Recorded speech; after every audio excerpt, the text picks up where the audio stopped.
Saksakallan gunarnavasya Vande Guru Sri Charanarvindam.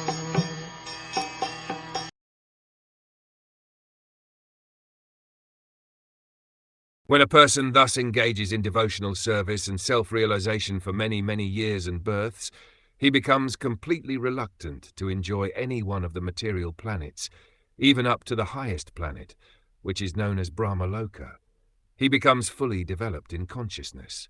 Anyone engaged in devotional service to the Supreme Personality of Godhead is known as a devotee, but there is a distinction between pure devotees and mixed devotees. A mixed devotee engages in devotional service for the spiritual benefit of being eternally engaged in the transcendental abode of the Lord in full bliss and knowledge.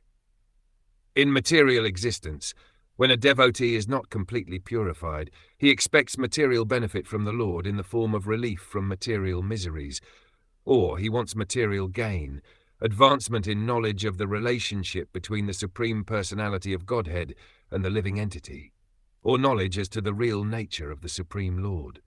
When a person is transcendental to these conditions, he is called a pure devotee. He does not engage himself in the service of the Lord for any material benefit or for understanding of the Supreme Lord. His one interest is that he loves the Supreme Personality of Godhead, and he spontaneously engages in satisfying him. The highest example of pure devotional service is that of the gopis in Vrindavana. They are not interested in understanding Krishna, but only in loving him. That platform of love is the pure state of devotional service.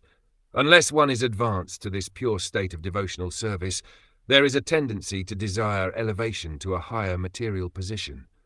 A mixed devotee may desire to enjoy a comfortable life on another planet with a greater span of life, such as on Brahmaloka. These are material desires, but because a mixed devotee engages in the service of the Lord, ultimately, after many, many lives of material enjoyment, he undoubtedly develops Krishna consciousness. And the symptom of this Krishna consciousness is that he is no longer interested in any sort of materially elevated life. He does not even aspire to become a personality like Lord Brahma.